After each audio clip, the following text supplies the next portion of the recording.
Iteka n'umunezero ntangere vyo gusubira kubana namwe banywanyi bacu mubana natwe makuru n'ibiganiro vya misi yose tubandanya gushikiriza kuri nobonesha kure yacu ari nayo yanyu Muhuza TV.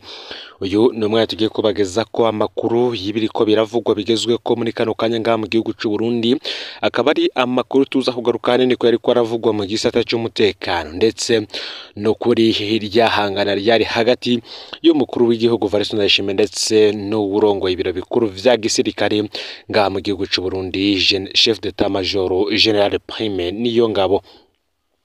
Ni mu gihe hariho ihangana ridasanzwe ry'ingene Lieutenant Colonel Aron Ndayishimiye azohanirwa amakosa yakoreye abasoda bari mu gihugu ca Republika Iharanira Rusange ya Kongo barungitswe muri wa murwita FOC, ariko kandi umukuru w'igihugu akaba yaripfuza ko ahanwa mu gihe General Prime Niyongabo we yari mu bari bamukingiye. Kuko vyari vyitezwe, harakozwe vyinshi cyane muri etat majoro, harabaye inama zidasanzwe. Umukuru w'igihugu aragiranirana ibiganiro na General Prime Niyongabo ku matelefone kugira ngo barabe ingene umusirikare yahemukiye igisoda c'u Burundi agahekuza imiryango y'u Burundi yofatwa agahanwa. Vyayigeze kunugwanugwa ko yoba yinjijwe ibohero rikuru rya Rumonge, ariko si yariwe, ahubwo yari umwe mu bakozi bari bajejwe ahororerwa imisibe y'umukuru w'igihugu Perezida Evariste Ndayishimiye. Nkuko rero benshi bari bavyiteze, Lieutenant Colonel Aron Ndayishimiye ntigeze ahanirwa amakosa aherutse gukora mu rugamba muri Nord Kivu ya Republika Iharanira Rusange ya Kongo.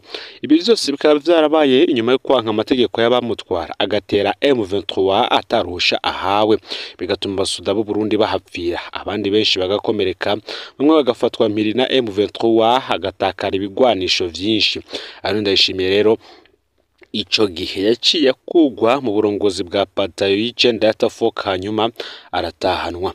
Abandi basirikare bari bamuzi neza ndetse bari banazi ingene hasangiye vyinshi na General Prime Niyongabo, bo bari bavuze yuko nubundi atigera ahanwa ku makosa akora kubera asanzwe afise ivyo akorana mw'ibanga rikomeye cyane na General Prime Niyongabo arongoye igisoda c'u Burundi.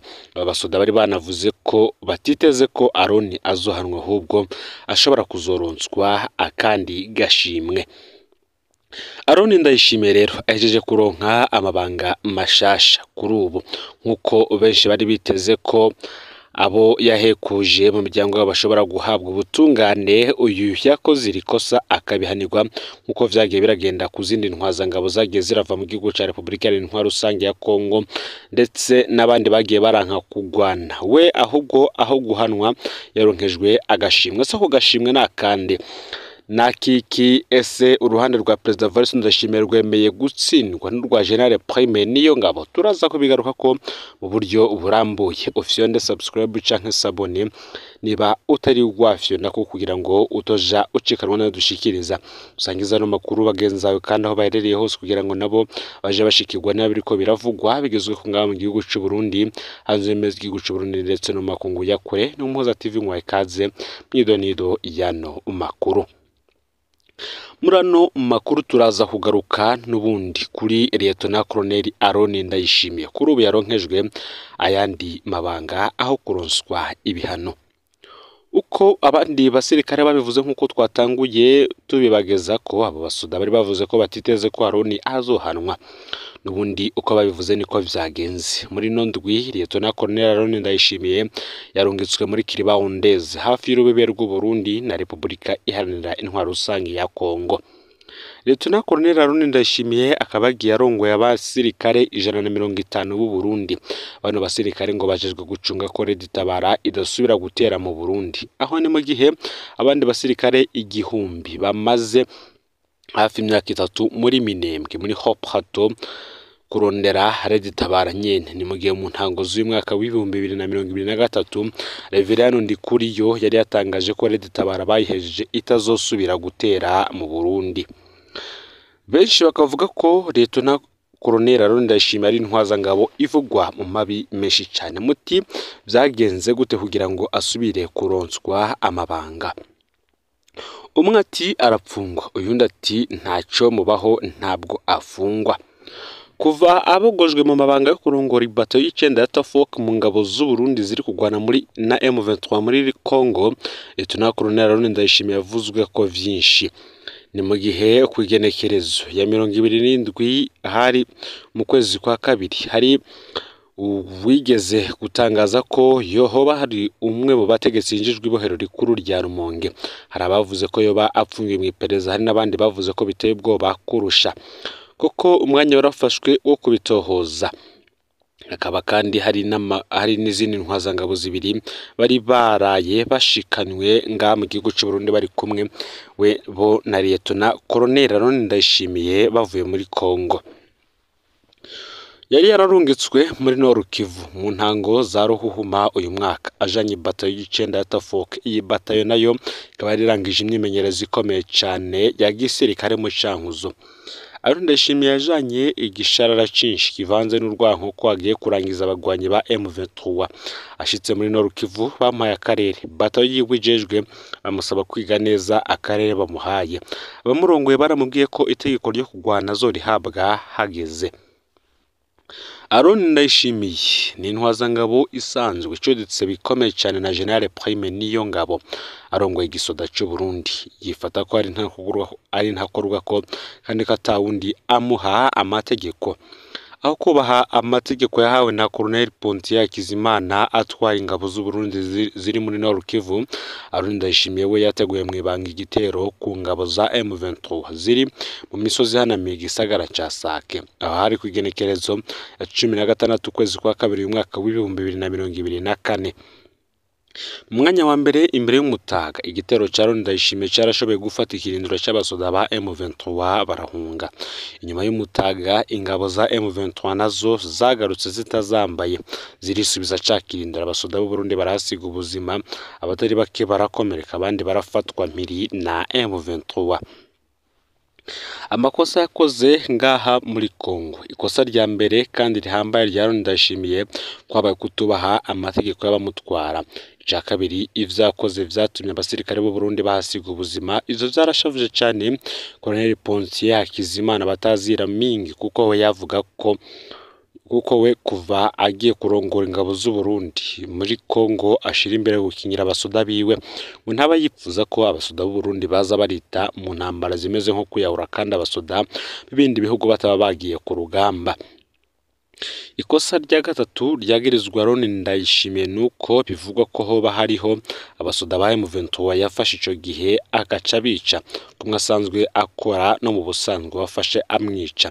Uretse ko ico gifatwa nk'ica mu ntambara, uco bacaranababaje cyane bamutwara, kuko bo babona ko iyo bashobora kugira imbaha abasoda ba M23 igisoda cy'u Burundi co bakoresheje mu kubaka abasoda b'u Burundi n'ubundi nabo bari bafashwe impiri na M23.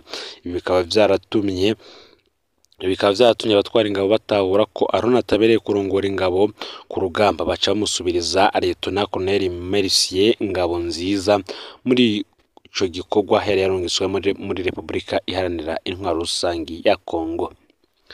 Kuva Lieutenant Colonel Aaron Ndayishimiye asubirijwe kurongora ibatayo y'icenda ya Tafoke, yaciye akurwa ahari batayo y'icenda ico gihe, maze ajanwa hitwa mu Bambiro mu kurindira ko haboneka indege imusubiza mu Burundi.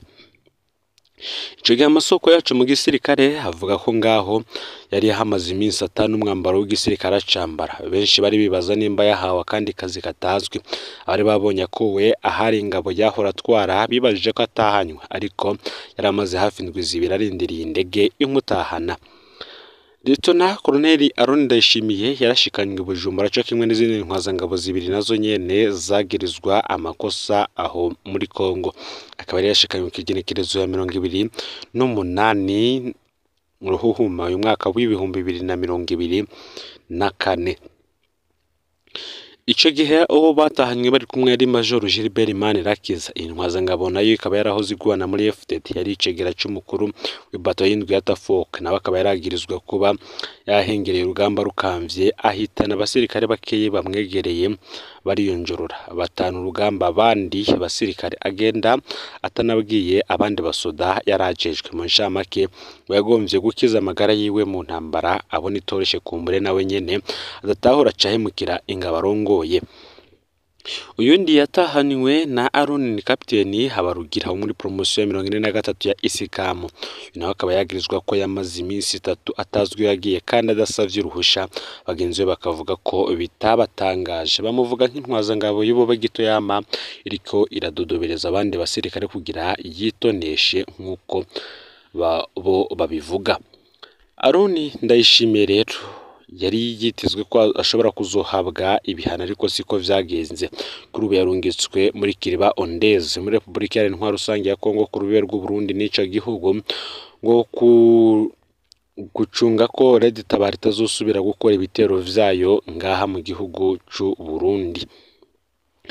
Lieutenant Colonel Aaron Ndayishimiye bundi ni intwazanga bivugwa mu mabi menshi cyane, arimo kunyuruza abantu bakaburwa irengero no kugandagura abantu. Ni mu gihe imbere yo kwinjira mu gisirikare cy'u Burundi, Aaron yagwanira muri FNL. Ageze mu gisirikare yiyegereje abahoze bagwana muri CNDD FDD, anakoreshwa mu guhama abo bahoranye muri FNL. Umwe mu bo bahoranye ku rugamba yari Elia Ngomirakiza, yahavuye avamwe umukuru umugambwe SNL muri komine Mutimbuzi imbere yo kunyuruzwa n'abasirikare bagendana na Aaron Ndayishimiye muri mwaka w'ibihumbi 2021. Kugeza ubu nta gakuru ka Elia. Aaron kandi yaranavuzwe mu igandagurwa ry'umukenyezi we Diane Ndayiragije n'umukozi wiwe muhira yitwa Cecile, bishwe batewe grenade muri Nyakanga umwaka w'ibihumbi 2021.